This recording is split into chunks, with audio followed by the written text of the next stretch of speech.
ஐயோ அப்பா எப்பா இல்லடா வீட்டுல என்னாச்சு? என்ன ஆச்சுன்னு எலெக்ஷன் முடிக்க சொல்றேன்.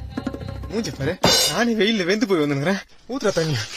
டேய் என்னடா நடுவாசப்புல தலைமையில தண்ணி ஊத்தி நிக்கிறேன்? டே வெயில வெளியே போக முடியலடா, ஜெயில் மாதிரி இருக்குது. உனக்கெல்லாம் வெக்கம் மானம் சூடு சொரணை எதுவுமே கிடையாதா? சூடு இருக்குது, சொரணை இல்ல. என் மேல உனக்கு கருணை இல்ல. ஏப்ரல் மே ஆனா எம மாதிரி வந்துடுற.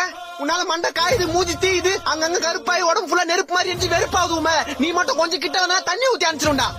டேய் சூரிய பகவான் அப்பெல்லாம் திட்டக்கூடாது. சூரிய பகவானா? சூத்தீஞ்சிங்குது இங்க. வெயிலாமா அது? காலைல 7 மணில இருந்து சாயந்தரம் 5 மணி வரைக்கும் ஜெட்டி நஞ்சு போற அளவுக்கு காயுது.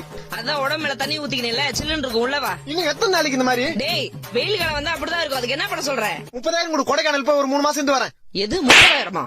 பாத்தியம்மா, வெளியே போனா வெயில் அடிக்குது, வீட்டுக்கு வந்தா நீ அடிக்கிற. இந்த வெயில்னால எனக்கு எவ்வளவு வேதனை பாத்தியா? ஏ வெயிலே, உன் வெப்பநிலையை காமிச்சல, என்ன வெறுப்பேத்தில. என் அம்மா கிட்டே என்ன அடி வாங்க வச்சல. நானும் மனுஷனா, வீட்டுல ஏசி இருக்கு, ஃபேன் இருக்கு. சத்தியமா 3 மாசத்துக்கு வீட்டை விட்டு வெளியே வர மாட்டேன். போறேன், வரவே மாட்டேன். வீட்டுல கரண்ட் இல்லடா. டேய் வீட்டுல கரண்ட் இல்லையா? சோலி முடிச்சு